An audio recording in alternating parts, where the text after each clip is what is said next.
Vamos a continuar ahora sí. Vamos a hablar de David y Betsabé. Segunda de Samuel 11. Vamos a mirar el día de hoy. Vamos a mirar un poquito de la vida de David. La semana pasada hablamos de la misericordia de David, ¿cierto? Cómo David tuvo misericordia de quién? De Mefiboset, ¿cierto? Él se había acordado del pacto que había tenido con Jonathan. Investiga si había quedado alguien vivo de la familia de Saúl. Van y informan que está una persona, un joven. Y David va, se lo trae a su casa y lo sienta en la mesa del rey. Todo precioso, ¿cierto? Y hoy vamos a hablar un poquito del adulterio de David. De David y Betsabé. Ahora, el adulterio no ocurre de un momento a otro.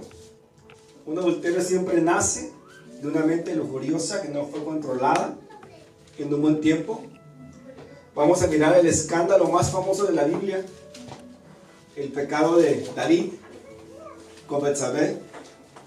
Ahora, ¿cuántos han mirado la película de Cleopatra? ¿No? Y Marco Antonio. Era un emperador romano que tuvo un romance con la reina de Egipto y se convirtió en uno de los escándalos, de los chismes más divulgados en la historia. Incluso Hollywood ha hecho películas de Cleopatra. Ahora, si hay una historia que nos puede cautivar a nosotros, y a muchas personas las ha cautivado, es el interés de mirar la historia de David y la historia de Betsabé. Ahora, lo que comenzó con una mirada, lo llevó a la lujuria, lo llevó a cometer adulterio y terminó provocando muchísimas consecuencias para la vida de David. Ahora, si pudiera poner un título a este mensaje, le pusiera poner David, un hombre capaz de conquistar el mundo, pero incapaz de resistir una tentación. Ahora, David era un guerrero, era un hombre que había conquistado muchas batallas, era un hombre que había conquistado ya casi todo el mundo, pero fue incapaz de vencer o de resistir una tentación. Y vamos a ir mirando versículos de la Biblia que nos van a enseñar la vida de David. Ahora, si nos vamos a los capítulos anteriores, miramos David, un joven pastor que enfrenta a un gigante. Hemos mirado a David, un valiente soldado que se casa con la hija del rey. David que está huyendo del rey. Y así la mayoría de la biografía de David se mueve a muchísima velocidad, ¿cierto? Va versículo tras versículo, la vida de David es rápida. Sin embargo, ahora en 2 de Samuel capítulo 11, Dios como que pone un freno a esa prisa que llevaba, si lo podemos poner de esta historia. De hecho, 2 de Samuel va a dedicar 2 capítulos enteros a describir, a mirar lo que transcurrió por lo menos 10 meses en la vida de David. Vamos a ver la historia, como que la narrativa, la historia se pone en cámara lenta. Y vamos a aprender de unas lecciones del pecado de David. Ahora, Dios obviamente quiere que nosotros aprendamos algunas lecciones y aprender un poco de los errores de la vida de David. Ahora, si David era un hombre que era conforme al corazón de Dios, cayó en adulterio, cayó en pecado. Ahora, ¿qué nos dice eso a nosotros? Que si nosotros nos descuidamos podemos también caer en adulterio. Ahora, sea hombre, sea mujer, ¿cierto? Antes se hablaba más del hombre, pero hoy las estadísticas están parejas, muy parejas. Ahora, si David era un hombre conforme al corazón de Dios, si David era un hombre valiente, mata gigantes, asesino a gigantes, David era un hombre determinado, de una fe sólida, David era un ciudadano fiel. Incluso David fue fiel a un rey que le fue infiel, el rey David. David era un hombre que esperó años escondiéndose, huyendo, para mirar los planes que Dios tenía en su vida. Un hombre que se deleitaba en las promesas de Dios, el cantautor que cantaba la grandeza y la gloria de Dios. Si este hombre pudo cometer esos escándalos pecaminosos, nosotros tenemos que tener mucho cuidado, porque nosotros también podemos caer. Ahora, nadie cae repentinamente en pecado. Eso es mentira. No es verdad. ¿Cuántos han escuchado? Es que ellos, ¿cómo es posible? Así eso dijeron conmigo. Si José estaba bien y cayó en adulterio de un día para otro. Eso es mentira. Uno no cae en pecado de un día para otro. No puedes decir que hoy estás en victoria total, rotunda, aplastante, y mañana caes en pecado. Eso no existe. Ahora, no es que yo estoy en victoria y mañana caí. No. Por lo menos tuviste que haber tomado 10 a 15 días malas decisiones. No es que, caí en pecado. No lo miré venir. No lo quería hacer. El enemigo me puso el pie y caí. ¿Cuántos han escuchado eso? Yo muchas veces lo dije. Es que el enemigo me puso un 4 y caí. Es que el enemigo me puso el pie y tropecé. Es que apareció y me fui. Es que apareció y me fui. ¿Cierto? Eso es mentira. En el caso de David, uno puede entender que en 2 Samuel 11, pues vamos a mirar lo que estaba pasando en la vida de David. Quizás podemos mirar en Deuteronomio 17. Ahí vamos a mirar donde Dios le da una instrucción a Moisés. Y Dios predijo a través de Moisés en un tiempo donde las personas que podrían ser rey. Y Dios le reveló a Moisés en Deuteronomio 17, luego lo lean ustedes. 3 prohibiciones que deberían tener los reyes de Israel. Y la primera prohibición es: el rey no podía acumular caballos. La segunda cosa era: el rey no podía acumular riquezas. Y la tercera cosa que Dios le dice a Moisés en Deuteronomio 17, que era prohibido para aquella persona que iba a ser un rey, era que el rey no podía acumular mujeres. Eran 3 requisitos en Deuteronomio 17. Ustedes lo pueden leer, ahí está la historia. Ahí dice todo. Eran 3 por lo menos. Primero, era prohibido acumular caballos. Segundo, era prohibido acumular riquezas. Y tercero, era prohibido acumular ¿qué? Mujeres, ¿cierto? En otras palabras, los reyes tenían que ser un ejemplo de humildad. Los reyes tenían que ser un ejemplo de sencillez. Y lo más importante, el rey debería ser fiel a una sola esposa. Lo dice para que su corazón no se desvíe. Para que su corazón no se desvíe. Ahora, si el rey no obedecía, estaba desafiando el orden creado ¿por quién? Por Dios, ¿cierto? También desconfiaría de su provisión, de su protección de Dios. Ahora, el multiplicar caballos, ¿qué significaba eso? Se relacionaba con el poder ¿qué? Militar, ¿cierto? Ahora, el incrementar riqueza se relacionaba en ¿qué? En ponerse materialistamente. En tener muchas esposas, ¿en qué se miraba eso? Se relacionaba en ¿qué? En la impureza moral, ¿cierto? Ahora, el mundo violento, materialista, polígamo, el rey a cargo del pueblo de Dios debería ser un ejemplo de santidad. Y nosotros como hijos del rey necesitamos ser un ejemplo.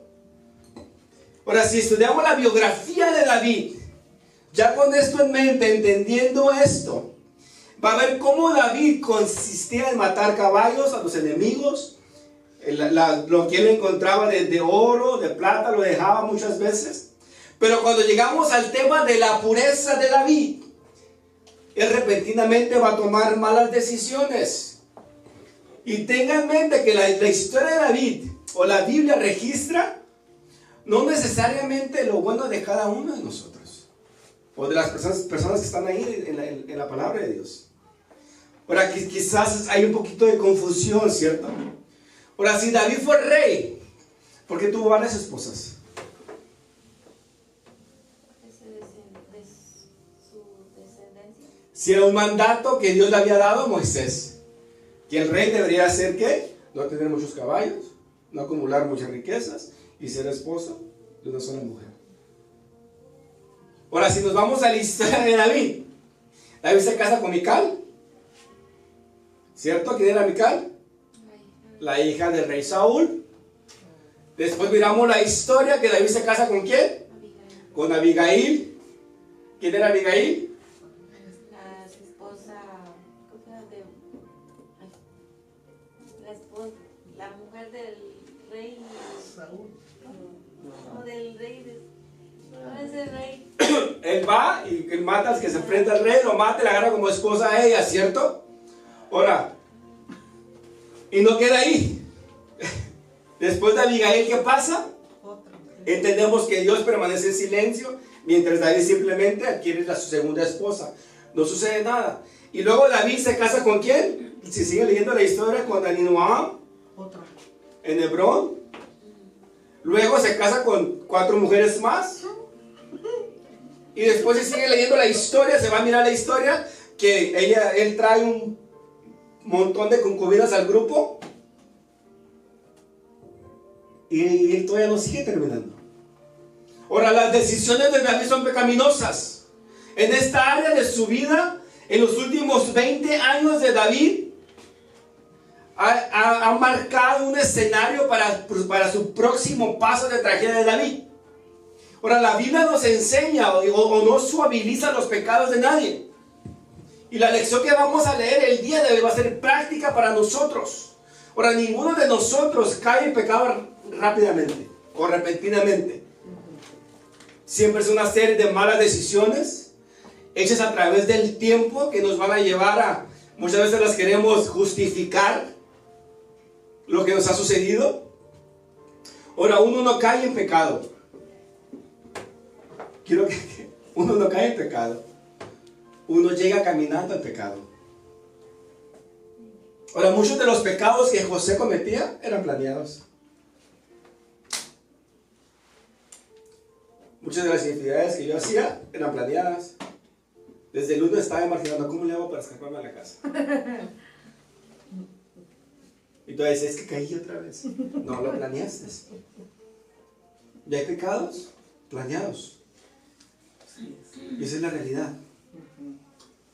Si seamos honestos, muchos de nuestros pecados los planeamos nosotros.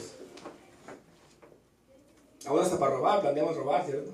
Y robar es pecado. A todo esto encontramos, vamos a mirar esta lección aquí. David estaba a punto de codiciar a una mujer más. ¿Para qué más, David? Si ya tenías bastantes. Mujer. Ya tenía muchas, ¿cierto? Cuando ella tiene todo un harén completo, tiene muchísimas esposas, ¿para qué quiere una más? Ahora, quiero que quede muy claro, el deseo sexual nunca puede satisfacer a nadie fuera del diseño creado por Dios. ¿Cuántos saben que también hay adicción al sexo? Eso nos enseñamos muchos en las clases, o sea, vengan a las clases. Hay una adicción también. Ahora, la lujuria es como que alguien que mientras está muriendo de sed desea agua. Ahora, la lujuria de David y sus condiciones morales están a punto de tomar un paso que seguramente nunca pensó que sería capaz de tomar. Cuando llegamos a 2 de Samuel capítulo 11, hemos llegado al punto medio de la vida de David. Ese es el punto medio de la vida de David. Uno podría titular la mitad de la vida de David. La primera mitad podemos mirar, o le podríamos poner los triunfos de David. Porque si usted lee los primeros capítulos, habla todo de qué, de la victoria de David. David triunfó, David hizo esto, ¿cierto? Era triunfo tras triunfo. Si miramos la segunda mitad de la vida de David, le podríamos poner las tragedias de David. Las consecuencias de David, de su pecado. Las consecuencias de David no cayeron cuando se fue a su tercera luna de miel. O al conseguir su séptima concubina. Pero estas empezaron a caer cuando David tomó una mala decisión en la vida de él. Y nunca va a ser el mismo David. Es importante que entendamos que lo que pasa aquí en el capítulo 11 marca el clímax de la vida de David. Y a partir de ahí vienen consecuencias. ¿Cuántos saben que el pecado trae consecuencias? Y a partir de ahí vamos a mirar las consecuencias del pecado de David. Le llegan una tras otra. Una tras otra. Y este pecado desencadena un quiebre familiar, trae caos político en la vida de David, trae crímenes dentro de la misma familia de David, incluyendo asesinatos, violaciones, abandono, traición y matanzas. Ahora, todo eso es lo que trae todo el caos, toda la destrucción que trae un adulterio. Un adulterio siempre trae destrucción, siempre trae ruina, siempre trae dolor, siempre trae desconfianza. Y es importante también entender esto para comprender mejor la manera o la angustia y la confesión de David. Vamos a mirar el pecado y sus consecuencias en la vida de David. 2 Samuel 11, versículo 1 al 2.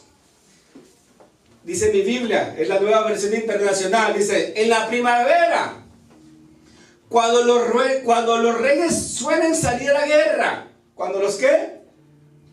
Cuando los reyes salían a salir a guerra, ¿cierto? David envió a Joab al ejército israelita para pelear contra los amonitas. Destruyeron el ejército amonita y situaron la ciudad de Raba. Sin embargo, David se quedó ¿en dónde? Jerusalén. En Jerusalén. Versículo 2 dice: una tarde, después del descanso de mediodía, David se levantó de la cama y subió a caminar a la azotea del palacio. Mientras miraba hacia la ciudad, vio a una mujer de belleza singular que estaba ¿qué? Bañándose. Ahora detengámonos por un momento aquí. El autor, el escritor, nos está trayendo algunas pistas. Comenzando con la historia. ¿Dónde estaba David? En la azotea. ¿Por dónde estaba David? Jerusalén. ¿En dónde estaba David? Estaba en cama, dice, ¿cierto? No estaba en batalla. Él estaba acostado, descansando en cama, no estaba en batalla. Si él hubiera estado donde él debería haber estado, quizás nunca este episodio de Betsabé fuera ocurrido. Porque David no le correspondía estar ahí. David le correspondía estar en otro lugar donde él tenía que estar. Y lo mismo pasó con José, con su servidor. Si yo no fuera estado donde debería haber estado, nunca jamás yo fuera cometido adulterio. Si yo estudiaba la Biblia, si yo daba clases de escuela dominical, si yo me gradué del instituto bíblico, pero había perdido lo más importante, que era mi relación con Dios, mi intimidad con Dios, por no estar donde yo debería de estar.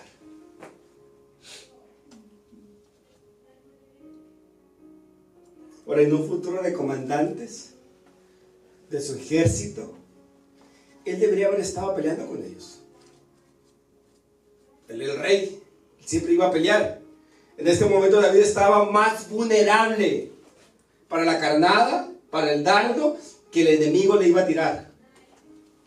Él escogió el momento preciso para atacar a David.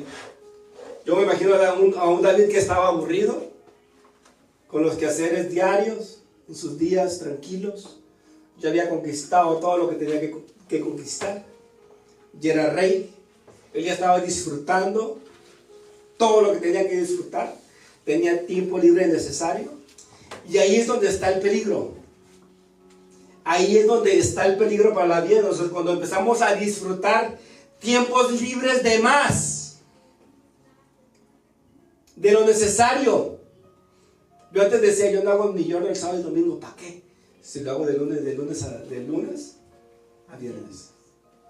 Y Dios me dijo, ¿y tú por qué te das permiso sábado y domingo? O sea, yo no soy para ti sábado y domingo. O sea, yo soy tu Dios de lunes a viernes. Sábado y domingo no. Y es lo que pasa muchas veces. Si antes hacía mi journal 7 días, hago 5. Si te lo hacía 5, ahora lo hago 3. Nos tomamos días libres de más. Y eso es peligroso para la vida de nosotros. Nos descuidamos.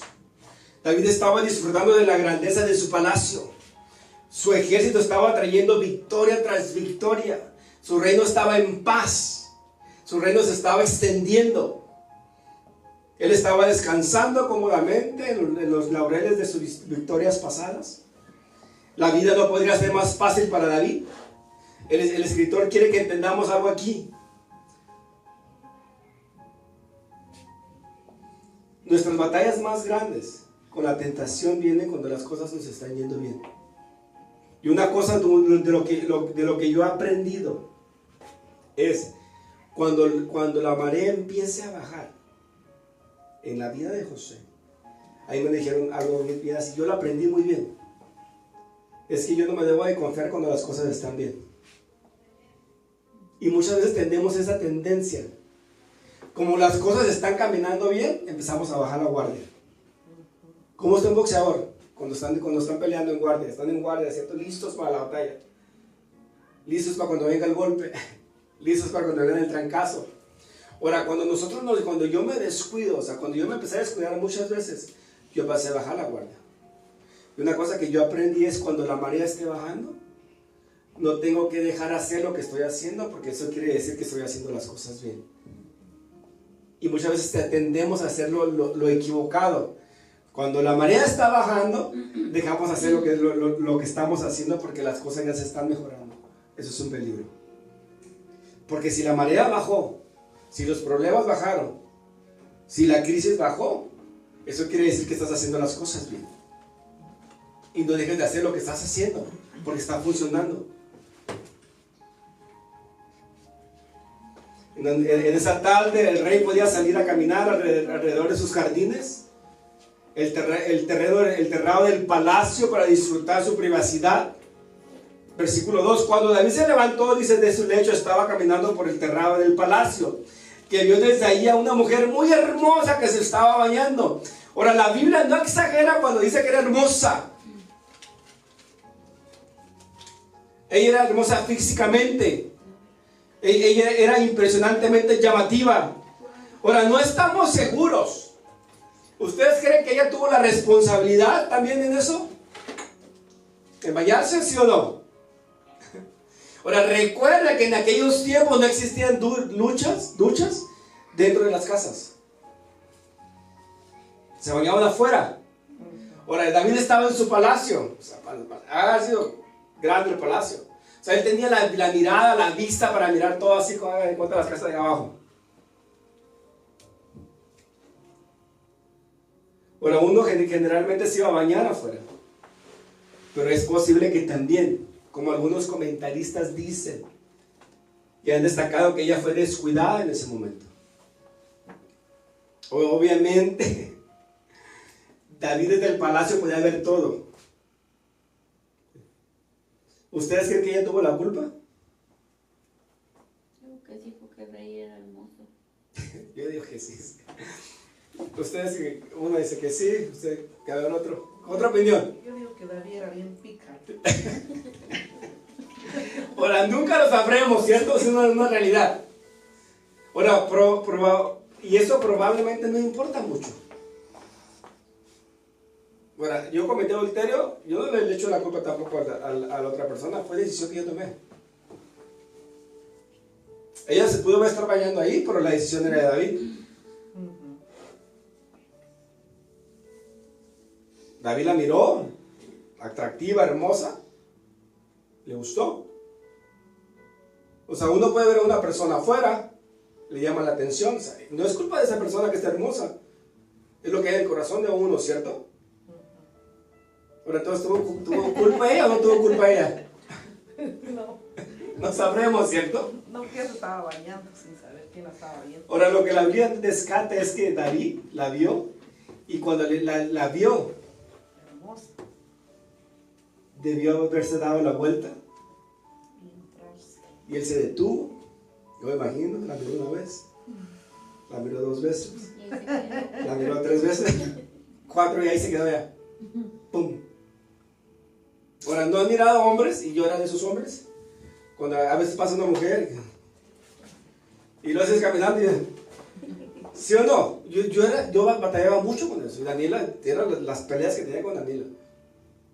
Y decía, no, eso es mentira, no es cierto. Y yo siempre tenía esas luchas en mi grupo de apoyo. Y es que Daniela me acusa, me reclama, me dice que yo soy muy mirón. Pero no es verdad, me dijo, cuidado, José. Porque un adicto es muy difícil que pueda identificar su adicción si no se la pone a Dios. Yo por eso siempre que salgo de mi casa hago la oración de mis ojos. Cerradito. Que se me guarden los ojos. Lo que ve. A mí Dios me dio muchos tips. Yo siempre, Señor, ¿cómo le hago? Y Dios me dijo una vez, cuando vas a la tienda con Daniela, ¿cómo le haces tú, José? ¿Cómo vas? No, pues voy con el carrito, o sea, voy recto. Ok, me dijo, de aquí para adelante, cuando tú vayas a la tienda solo, haz de cuenta que Daniela va contigo a un lado. Y dice, wow, y me funcionó. Solo para adelante. Solo para adelante. Como los caballos para adelante. Nada Pero me más. funcionó, eso fue un tip que Dios me dio a mí. Y sigo trabajando mucho con Dios sobre eso. Ahora, ¿qué pasó con David? Su mirada se convirtió en lascivia. Lascivia implica la imposibilidad de controlar algo que él desea. Lascivia es una persona con lascivia mira al prójimo de manera morbosa, con intenciones sexuales. Y rápidamente eso se convirtió en lujuria, un deseo excesivo de un placer sexual. Ya era placer. ¿Eh? Ya Era el placer sexual. sexual. Ahora, que yo me imagino que David decía, ¿qué importa que tenga una casa llena de esposas? Yo quiero aquella. Con todo eso está escrito, ¿verdad? Está escrito todo ahí. Ahora, recuerde que la lujuria nunca se queda satisfecha. Siempre quiere más, más. Es como una adicción. Va en aumento. Versículo 3 que dice, luego envió a alguien para averiguar quién era la mujer. Y le dijeron, David, es Betsabé, hija de Eliam y esposa de Urías, elitita, ¿cierto? Ahora, este mensajero se merece un premio dado todo esto. Esta respuesta lleva muchas advertencias. Léanla bien. ¿Era qué? Esposa de Urías. Era hija de Eliam y esposa de Urías. O sea, le da una advertencia grandísima. Oh, ya tenía marido. Ya. Oh. Ya tenía marido. Ahora noten que él solo no le da el nombre a la mujer. Le dice, ella es Betsabé. Y le dice, es Betsabé, la hija de Eliam. En otras palabras le está diciendo, rey David, sé lo que estás pensando. Sé lo que te estás imaginando. Sé lo que estás deseando, pero vamos. ¿No sabes que ella es la hija de Eliam? Y aquí es donde se pone más interesante. ¿Quién era Eliam? ¿Era quién? Eliam era el hijo de Anitofel. ¿Y quién era Anitofel? Era el consejero del rey David. En otras palabras, David, esta es la nieta de tu consejero. ¿Hasta dónde yo? Lo cual explica, y yo no lo entendía, más adelante cómo este hombre, Ahitofel, más adelante va a abandonar a David y se pone en contra de David y va a apoyar a Absalón en el intento de destruir al rey David. Y nunca lo había entendido. Hasta ahorita me cayó el 20. Porque este hombre, había decidido rápidamente abandonar a David. Después de tantos años de lealtad a David, después de tantos años de aconsejar a Absalón, va y lo aconseja que podría matar a su padre. Ahora finalmente cobra sentido todo. Cuando encontré esta conexión, Ahitofel había estado guardando resentimiento por años, por lo que David había destruido a una familia, porque fue lo que hizo David. David con su adulterio, ¿qué hizo David? Destruyó una familia. En 2 Samuel 17 vamos a mirar lo que pasó ahí. Entonces dice, Ahitofel dijo a Absalón: déjame escoger 12,000 hombres, no 2, no 4, no 5, 12,000 hombres que salgan en busca de David en esta noche. Lo alcanzaré cuando esté agotado y desanimado. Él y sus tropas se dejarán llevar por el pánico y todos huirán. Luego matarán solamente al rey. Podemos ver que este hombre estaba resentido con David.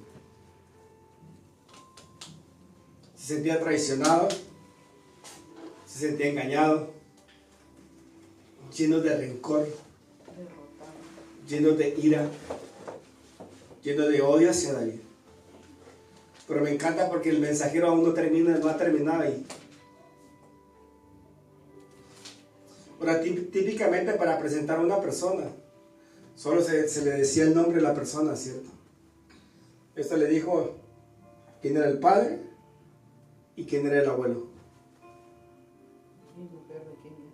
Y el mensajero guarda lo mejor para el final. ¿Qué dice el final? Ella es esposa de Urías el Eteo. En otras palabras, esa mujer hermosa que estás codiciando, David, esa mujer hermosa que estás viendo, David, esa mujer que estás mirando, está casada, David. Está fuera de tus límites. Eso debería haber detenido a David. ¿Pero qué pasó? Ella no solo estaba casada. Ella estaba casada con uno de los valientes guerreros de las tropas de David. ¿Quién fue Urías? Urías fue uno de los primeros hombres que se unieron al ejército de David. Cuando David estaba huyendo, cuando él andaba de fugitivo, que se estaba escondiendo porque el rey Saúl lo quería matar a David. Urías era un eteo convertido, que probablemente, dice la historia, cambió su nombre a Urías, que significa Jehová es mi luz. David, esta mujer era esposa de uno de tus guerreros más confiables. David, ponte a pensar, ¿dónde estaba Urías ahí? Urías en ese momento donde David estaba deseando a Betsabé, Urías estaba peleando una batalla para defender a David. Como verá, este mensajero sabe lo que David está pensando. David, no puede hacer eso. Es la nieta de tu consejero. Y además, es la esposa de tu guerrero. Como si le dijera, David, piénsalo. O sea, yo me imagino que este mensajero le dio 3 advertencias ahí. Pero cuando saben que muchas veces, casi siempre la adicción nos ciega. Cuando se te mete algo en el corazón, es muy imposible que lo saques hasta que se conciba lo que tú deseaste. David ya estaba en mente todo lo que él quería. Empezó a bombardearle la mente. Yo quiero a esa mujer. David estaba decidido. Su mente estaba consumido con lujuria. Él ha puesto todo su razonamiento y lógica a un lado de lo que él siempre adoraba a Dios. Está un libro que se llama La Tentación, y me encantó lo que dice ahí. Dice: en nuestros miembros hay una inclinación adormecedora hacia el deseo, la cual, dice, en ambas fuentes y veloz, no importa si es un deseo sexual o abominación, o vanidad, o venganza, o amor a la fama y el poder, al amor al dinero. En ese momento perdemos la noción de Dios. Satanás no nos lleva con un odio hacia Dios, sino se nos olvida hacia Dios. Así perdemos el poder de discernir y decidir sabiamente. David no empezó a odiar a Dios. Él simplemente empezó a olvidarse de Dios. ¿Cuántos nos hemos olvidado de Dios? O cuando estaba pecando, yo no me acordaba de Dios. La verdad, yo nunca me acordé de Dios. Me acordaba ya después que había pecado. Y venía con un remordimiento, porque que no era un arrepentimiento el mío. Un remordimiento de mi pecado que había cometido. Y otra vez lo volví a hacer, y otra vez lo volví a hacer, y otra vez lo volví a hacer. Porque no había un arrepentimiento genuino en la vida de José. Una tras otra. Y el siguiente versículo se nos informa lo que pasó. No se nos dice si Betsabé estaba sorprendida o si se resistió. Tampoco se nos dice si David trató de seducirla o si la amenazó. No se nos informa nada de eso. No está nada registrado de eso. Versículo 4. Así que David envió mensajeros para que la trajera. Cuando llegó al palacio, se acostó con ella. Luego ella regresó a su casa. Betsabé recién había terminado los ritos de purificación posteriores a su periodo menstrual.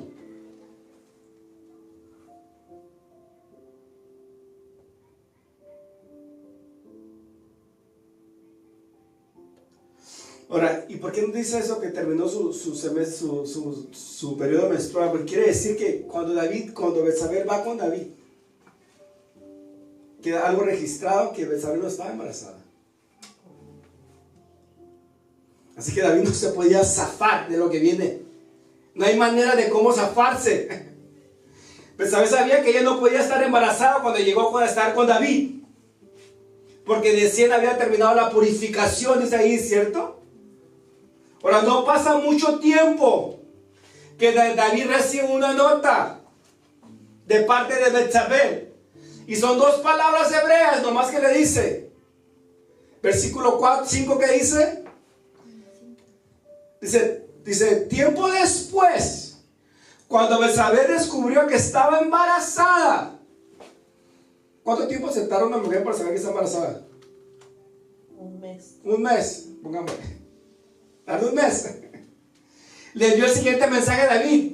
¿Cuál fue el mensaje? Estoy embarazada. Ahora, yo me imagino el rostro de David. Estoy embarazada. ¿Qué? Pálido se haber puesto David. Y pensó, Asustado. ¿qué voy a hacer ahora? Las consecuencias del pecado. Cada pecado trae consecuencias que se deben de pagar. Es como la tarjeta de crédito. Usted la usa y después le viene el pago, ¿cierto? Es lo mismo con el pecado. Usted peca y tarde o temprano viene la paga. Viene la consecuencia. Ahora, la tentación siempre va a buscar esconder las consecuencias. Y de una cosa estoy muy seguro. Satanás nunca le muestra la otra cara de la moneda. Él solo te muestra una sola cara. Y de la cara de la diversión, del placer, de la emoción, de la aventura, de la satisfacción, mas nunca te muestra cuál es la otra cara de la moneda, que viene siendo la destrucción, el dolor.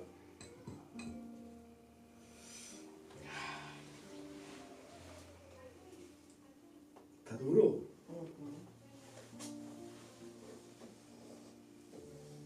Ahora, David empezó con uno de los encubrimientos más infames en el registro de la escritura.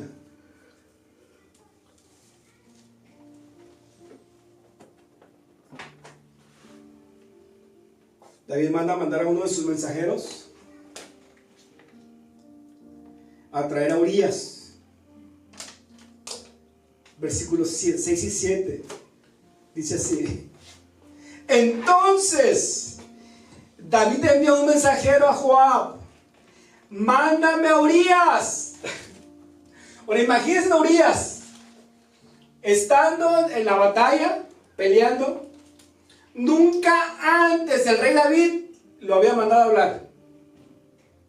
Y de repente hagan de cuenta que el presidente de Estados Unidos le manda una carta a Marcos: Marcos, preséntate acá en mi oficina, vete a la Casa Blanca que quiero hablar contigo. Sorprendido iba a quedar Marcos, ¿sí o no? Yo me imagino que cuando Joab le dice a Urías: hey, te habla el rey David, chanfles, ¿para qué me quiere? ¿Quién podrá ayudarme? ¿Qué hice mal? ¿Para qué me manda a llamar al rey David? Si soy un guerrero. No era ni comandante, no era nada de eso era un guerrero normal. Dice: mándame a Urías el hitita. Así que Joab se lo envió. Cuando Urías llegó, fíjate la pregunta de David. David le preguntó: ¿cómo estaban en Joab y el ejército? ¿Y cómo marchaba la guerra? No tenía nada que preguntarle. Él nomás le preguntó cualquier cosa. ¿Ustedes creen que David no sabía cómo estaba Joab? ¿Ustedes no saben que David no sabía cómo estaba el ejército? ¿Ustedes creen que David no sabía cómo estaba marchando la guerra que estaban peleando ellos? David lo sabía del rey. Él tenía informantes que le daban toda la información que él necesitaba. ¿Cómo estaba la batalla? Y manda y le pregunta. O sea, no tenía nada que preguntarle. David tenía un plan. ¿Y quiere ver cuál es el plan de David? Continuará la próxima semana. David tenía un plan. Y no era un plan bueno. Él quería tapar su pecado. Y lo hizo de una manera muy cruel, lo puedo decir yo. Así que no se lo pierdan la próxima semana. Esta misma historia continuará. David es muy rápido y ingenioso. Actúa rápido. Así que venga la próxima semana. Vamos de pie. Pausa y volvemos.